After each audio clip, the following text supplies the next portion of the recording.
परमात्मा कबीर परमेश्वर जी अपनी महिमा आप पर बताने के लिए आते हैं।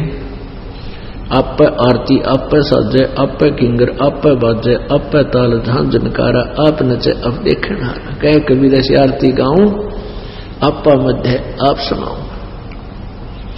आप ही वो दास बनते हैं, आप ही एक तत्वदर्शी संत बनते हैं, और परमात्मा तो वो है ही है, और आप ही एक अच्छे नागरिक की भूमिका करते हैं।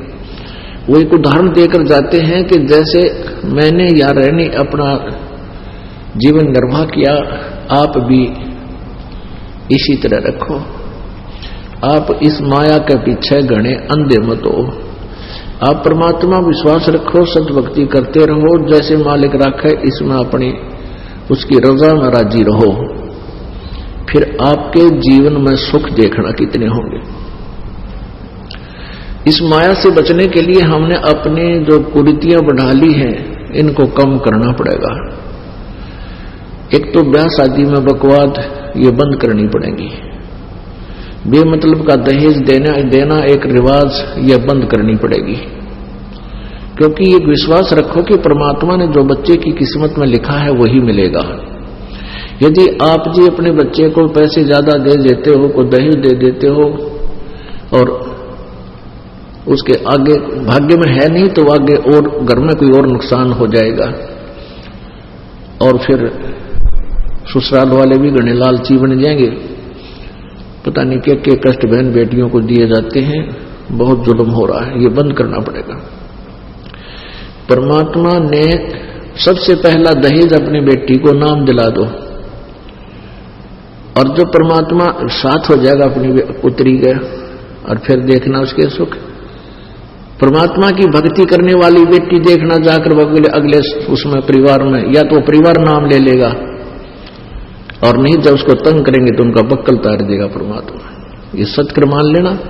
लेकिन अगर बेटी में पूरी श्रद्धा और भगवान की भक्ति है और भाग्य में ना है तो लिख देगा ये वो परम पिता परमात्मा है। तो हम क्यों डले डोए?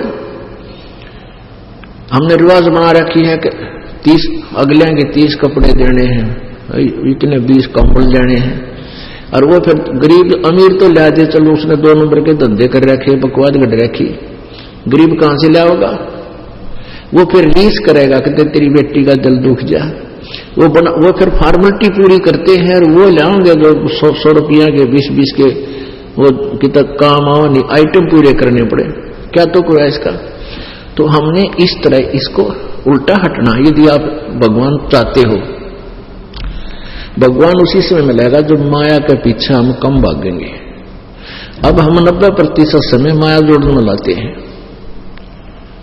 और 10% समय हम वैसे बर्बाद किया करते थे। अब शुरुआत जब होती है आपकी कि आपका 10% समय ही मालिक के चरणों में प्रारंभ होता है, फिर धीरे धीरे आपको ज्ञान चला जाता है, फिर 50-50 हो जाता है, और कुछ दिनों में जब परमात्मा की कृपा होती चली जाएगी आपको ज्ञान हो जाएगा, फिर तो 80-20 हो जाएगा, और 80-20 होने पर ही हम सतलोक जा सकेंगे। क्योंकि 20% तो यहाँ संसारिक कार्य मालिक ने अलाउड कर ही रखे हैं, इसमें करना ही पड़ेगा।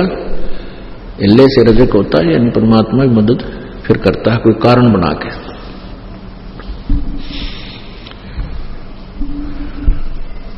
तो इस प्रकार हमने परमात्मा को पाने के लिए जिन भी साधनों को अपनाना पड़े वो अपनाने पड़ेंगे, और जिनको त्यागने के आदेश है वो त्यागने ही पड़ेंगे आपने।